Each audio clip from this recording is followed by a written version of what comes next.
नमस्कार, देख रहे हैं आप न्यूज 80 और मैं हूं आपके साथ अंजलि मलिक। दोस्तों, खबर में आगे बढ़ने से पहले आपसे एक छोटी सी अपील है। न्यूज 80 पर सच्ची पत्रकारिता को बनाए रखने के लिए आप हमारे यूट्यूब चैनल को ज्वाइन कर आर्थिक तौर पर आप सहयोग कर सकते हैं। यकीन मानिए, आपका एक छोटा सा सहयोग हमारे लिए हिम्मत बढ़ाने का काम करेगा। बहरहाल अब नजर डाल लेते हैं देश प्रदेश की सियासत से जुड़े हॉट टॉपिक पर। चंद्रशेखर आजाद के मरने से किसे सबसे ज्यादा फायदा होगा? चंद्रशेखर आजाद के मरने से किसके रास्ते का कांटा निकल जाएगा? ये खुद चंद्रशेखर आजाद बता रहे हैं। देवबंद में भीम आर्मी चीफ चंद्रशेखर आजाद पर 28 जून को जानलेवा हमला हुआ, जिसमें चंद्रशेखर आजाद की बाल बाल जान बची। चंद्रशेखर जब देवबंद पहुंचे तभी हमलावरों ने उन पर कई राउंड फायर किए और गोली उन्हें छूकर निकल गई।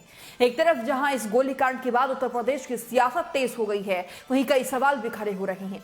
चंद्रशेखर आजाद ने बताया कि लंबे समय से उन्हें धमकियां मिल रही थी, सुरक्षा मांगी तो अधिकारियों ने साफ कह दिया कि मुख्यमंत्री योगी आदित्यनाथ नहीं चाहते कि चंद्रशेखर को सुरक्षा मिले। रावण ने कहा कि मेरे मरने से तो अच्छा होता इनके रास्ते का कांटा निकल जाता। गौरतलब है कि चंद्रशेखर आजाद ने सीधे सीधे भाजपा पर आरोप लगाया है। किस तरीके से भाजपा को रावण लपेटते हुए नजर आए हैं, वो देखिए। अब आप इसका आकलन खुद करें कि क्या हुआ और क्या हो सकता था। एक और बात, मुझे ऐसा लगता है कल की घटना के बाद, इतने बड़े उसके बाद भी अगर मैं सुरक्षित हूं तो हमारे संतों गुरुओं महापुरुषों का आशीर्वाद, हमारी करोड़ों बहनों माताओं का आशीर्वाद, बुजुर्गों का मेरे पास है। और मैं जो जिम्मेदारी मैं लेके मैदान में आया हूँ, बाबा साहब अम्बेडकर, माननीय काशीराम साहब, सदगुरु रविदास जी का जो बेगमपुरा राज का सपना है, मानवता के राज का सपना है, संविधान को लागू कराने का है, इन वर्गों को अधिकार देने का है। जब तक वो पूरा नहीं होगा मैं कहीं जाने वाला भी नहीं। गाड़ी को मीरकपुर में छोड़कर वो अपराधी भाग जाते हैं, तो कुछ और बता रहे, कुछ तो कहानी कुछ और नया मोड़ देने की कोशिश हो सकता है वो चाहते थे जो गुजरों और दलित समाज में एकता बनी है वो एकता टूट जाए। ये होगा ही नहीं कभी, ठीक है, ये नहीं हो सकता है। हमारी लीडरशिप ने ये निर्णय लिया है कि जब 24 घंटे में गिरफ्तारी नहीं हुई तो हमें अपने लोगों को भी जवाब देना है, तो इसलिए शायद। तो देखा आपने, अब चंद्रशेखर आजाद पर हमले के बाद उनके कार्यकर्ताओं में काफी ज्यादा रोष है और सरकार को सीधे सीधे चुनौती दे दी है, ललकारा है शासन पर दोनों को। 3 जुलाई को महापंचायत होने जा रही है, जिसका हिस्सा खुद आजाद होंगे। खैर, इस पूरे मामले को सियासी चश्मे से अगर देखा जाए तो मामला बेहद गंभीर है। यूपी में चंद्रशेखर की बढ़ती लोकप्रियता को देखते हुए भाजपा और बसपा में बेचैनी है।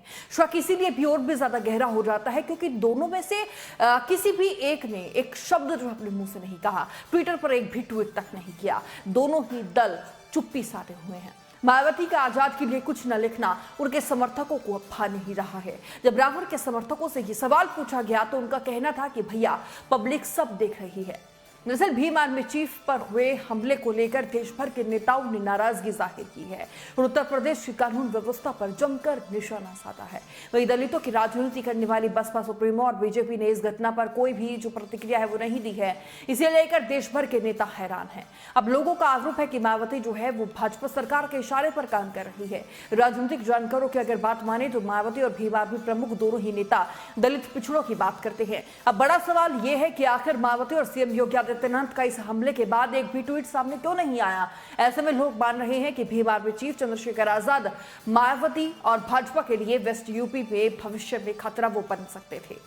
इसी के साथ ही राजनीतिक विश्लेषक ये भी मानते हैं कि पिछले 9 सालों में जिस तरीके से मायावती की पकड़ जो है वो बेहद कमजोर हुई है, बीजेपी की बढ़ते हुए जनाधार और साथ ही उनकी जो नीति है उसके खिलाफ भी आजाद लगातार धरातल पर उतरकर उनके लिए धरना प्रदर्शन भी करते हुए नजर आए हैं। इतना ही नहीं, अगर हम बात करें जमीनी स्तर पर काम करके आजाद ने एक अलग ही पहचान अब देश भर में बना ली है। अब जानकारों का यह मानना है कि चंद्रशेखर देश की बढ़ती सियासत में एक अच्छा उभरता हुआ सितारे के रूप में थे, इसीलिए मायावती को लगता है कि कहीं आजाद उन्हें ओवरटेक ना कर ले। अब देखिए, यहाँ की सियासत की अगर हम बात करें, यहाँ जातियों की क्या वो सियासी गुणा भाग है, जरा वो भी आप समझने की कोशिश कीजिए। दरअसल पश्चिम यूपी में चंद्रशेखर जो है वो दलित समाज में यूथ आइकन माने जाते हैं। यूपी की पॉलिटिक्स में भी अगर बात करें तो ओबीसी के बाद जो है वो दलित सबसे ज्यादा प्रभावी यहाँ हैं और यहाँ 21% दलित है, जिसमें 12% अगर बात करें जाटव, 9% गैर जाटव दलित है। उत्तर प्रदेश में 84 सीटें दलितों के लिए आरक्षित भी है और यूपी 49 जिले ऐसे हैं जहां पर दलित मतदाता मतदाताओं की संख्या सबसे ज्यादा है। वही 42 जिले ऐसे हैं जहां दलित मतदाताओं की संख्या 20% से ज्यादा है। इनमें मुजफ्फरनगर में 23%, सहारनपुर में 24%, मेरठ में अगर बात करें 23%, बिजनौर में 25% और गाजियाबाद में 21%, बागपत में 20%, अमरोहा में 22%, मुरादाबाद में 18% और गौतम बुद्ध नगर में 18% दलित वोटर्स है। इसी की तरीके से अगर हम बात करें लोकसभा की 17 सीट दलितों के लिए रिजर्व है। अब मामला बेहद गंभीर होता जा रहा है। 3 जुलाई को एक बड़ी महापंचायत अब चंद्रशेखर आजाद के जो समर्थक है, जो कार्यकर्ता हैं, वो करने वाले हैं। देखना दिलचस्प होगा कि इस पूरे मामले में फिलहाल जो है वो पुलिस में मामले में जांच पड़ताल लगातार कर रही है। अब 3 तारीख को ये देखना होगा कि क्या कुछ धागे जो हैं वो भाजपा के चंद्रशेखर आजाद खुद खोलते हैं, क्योंकि वो भी इस महापंचायत का हिस्सा होने वाले हैं। फिलहाल रिपोर्ट पर राय क्या आपकी होगी वो जरूर कमेंट बॉक्स में रखिएगा। मेरे साथ इतना ही, देखते रहिए न्यूज़ 18। नमस्कार।